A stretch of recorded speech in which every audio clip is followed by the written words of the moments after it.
Most people live the same year, 10 years, and call it a life. But in 90 days, you can be unrecognizable. I stayed in the US with only $20, a bag of clothes, no English, and I rebranded myself and went on to manage over $450 million at the top Fortune 500 energy company in the world. I became an investor in real estate, stock market, and completely changed my finances. So if you want to rebrand yourself and completely change your life, then these are the 5 steps that you can take today to become unrecognizable. What I discovered at the top changed everything for me. But what I saw from the top, that part, took my breath away, and I'll share that in step number 5. Step number 1, understand that the top is not what you think. Have you ever heard there's nothing at the top? Or have you ever gone to the top only to realize that there was nothing there? Jim Carrey said, "I think everybody should get rich and famous and do everything they ever dreamed of so they can see that it's not the answer." I would never forget that feeling when I got to the top of the success mountain and felt completely empty. Even though on the outside everything looked good and I've accomplished many of my money and career dreams, on the inside there was nothing. Coming from nothing and starting in a foreign country from scratch to managing over $450 million and working on billions worth of projects is a surreal dream. Those of you who have gone to the top know how it feels, feeling everything and nothing. It wasn't the answer. And at the same time, it was conflicting with the Bible for me. Hope deferred makes the heart sick, but a dream fulfilled is a tree of life. How come my dream was not a tree of life? Those of you who haven't gotten to the top yet, hang on tight, because this video will save you a lot of pain and time in a way that the world hasn't told you. It took me to get to the bottom of the mountain to understand something so profound that it changed my life. Step number 2, find why you're there. Most people don't have the answer. They think they do, but they don't. Saying, "I want to be a millionaire, I want to be successful, I want to travel the world," doesn't say why. When you go after your dreams and get to the top of that mountain, you find nothing, not because there is nothing, but because you went after your dreams for the wrong reason. Maybe it was because you wanted to prove somebody else wrong. Maybe it was because you wanted to feel worthy by accomplishing those things. Or maybe you wanted to fill up that bucket of love with money and fame. But when you got there, you realized that it wasn't a bucket at all. It was a black void, sucking your time, energy, and life. So much so that you completely missed the beauty at the top. You were completely blinded by the emptiness that you failed to see the greatness. And as hard as the bottom of the success mountain is, it's the best teacher of true success, true prosperity, and true wealth. Trust me, the bottom and the lows are very difficult. I slept on the floor, I lived with people, I worked many jobs, I felt lonely, I doubted, I wondered, and as much as I wish I could tell you that I didn't lose hope, the reality is, I did. I did lose hope. Not because God wasn't there, but because I drifted away. You know what's wild? At the top, you can see everything, but most people feel blinded. What I saw from up there, it haunted me until God showed me something that completely changed my mission. I will share it in just a bit. It's so worth it. The top is where I knew God. The bottom is where I became intimate with Him. This is where I surrounded my life, my family, my money, my career, everything to Him. I didn't do that because I realized that I shouldn't be wealthy or build wealth. I did it because I looked at this Bible verse differently. Lazy people are soon poor, hard workers get rich. Which brings me to number 3, grow in wisdom. People have done something very wrong to set back many generations.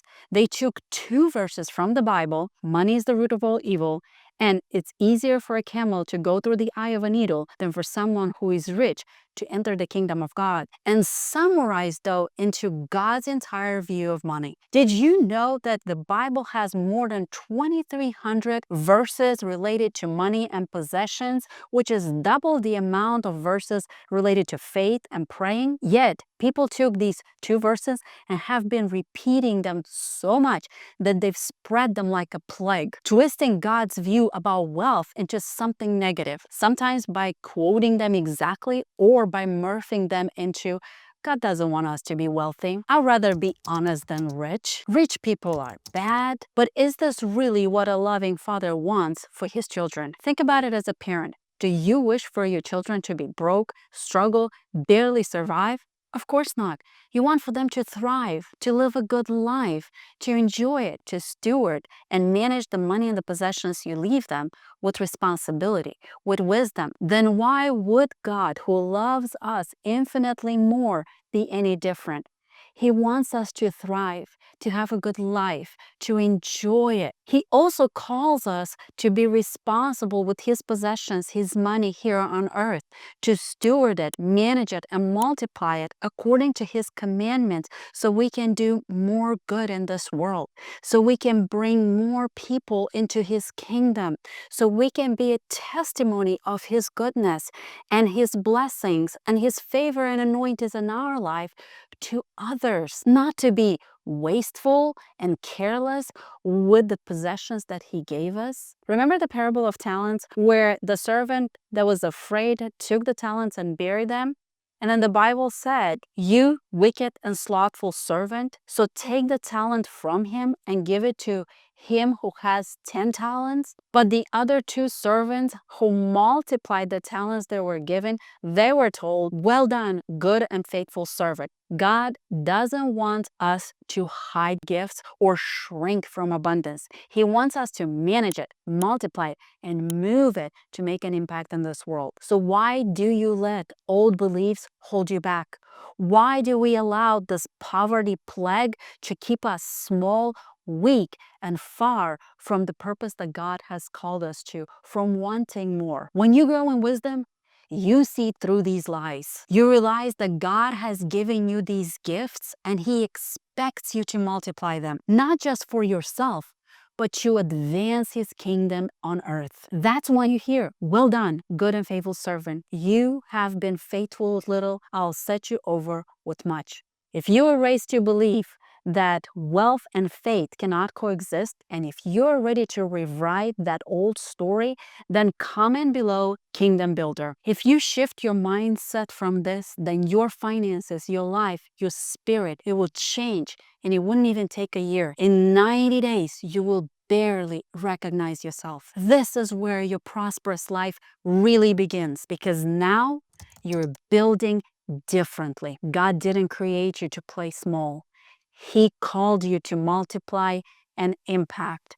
And when you do that, follow step number 4. Never give up. I remember sitting on the sofa all alone with just whispers of doubt. Is this really it? Is this my story? What I didn't realize then is that God didn't leave me. He was letting silence teach me. You don't give up on yourself. And most importantly, you don't give up on God. Do you feel hopeless at the bottom, worth less than, feeling defeated, doubting if things will turn around, if God's prosperity is even real, or if God Himself, is He real? And where is He? I have been there through this roller coaster of thoughts and emotions and feelings. But remember, the teacher is always silent during the test. This is when you show what you're made of. It's where your character and your identity is built. And it's where you learn the most about yourself. Are you a quitter or a fighter? Are you faithful or slothful? Don't focus on the victim mindset. Surrender it all to God. Get better and better every day.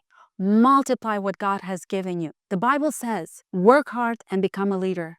be lazy and become a slave. Become a leader in your family, in your community, and in the lives of those who God called you to impact. And don't listen to the words of those that try to put you down, telling you that you're not cut out for this, or that you're not gonna make it, or that God doesn't want you wealthy. The enemy is gonna try to suffocate all your talent and all your impact through the words of others, and also through the words that go through your head. He's going to try to use your own thoughts and your own fears to keep you small and weak and far from the great impact God had built you for. He's going to try to keep you confused, and even when you get to the top, he's going to try to keep you blind and feeling empty. But if you partner with God, then you have the mighty power behind you, and there will be no enemy that can stand against you. No enemy that can stand against the great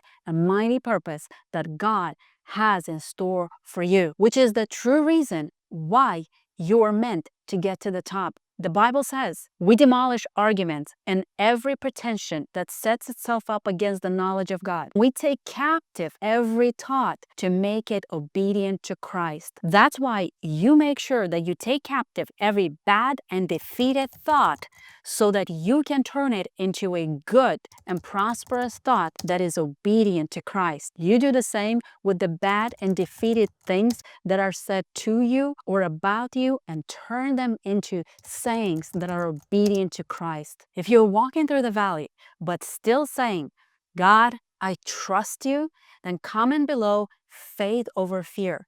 Let the enemy know you are not folding. Here's the biggest realization that I had at the top. Step number 5, bring them up. When you get to the top of the mountain, what do you see? If you focus on self-gratification, you will feel and see emptiness. But if you partner with God, then at the top, you will see miles and miles away of the beauty that God created. It will take your breath away, and you will be so excited that you would want to tell everyone else. As a matter of fact, you would want to bring other people up so they can see it too. That's what I saw when God has opened my eyes at the top. It took my breath away. I saw miles of people still climbing in silence, just like I did. I saw my old self, the woman who believed that she needs to get her worth from climbing this mountain. And God whispered, show them the way. I saw and realized that God never intended for me to climb it alone. He lifted me up so I can lift up others. Here's what God wants you to ingrain in your heart to become unrecognizable. Walk with Him. Go after your dreams. Go build wealth. Go through the bottom, because the bottom is where you are at the top of your learning.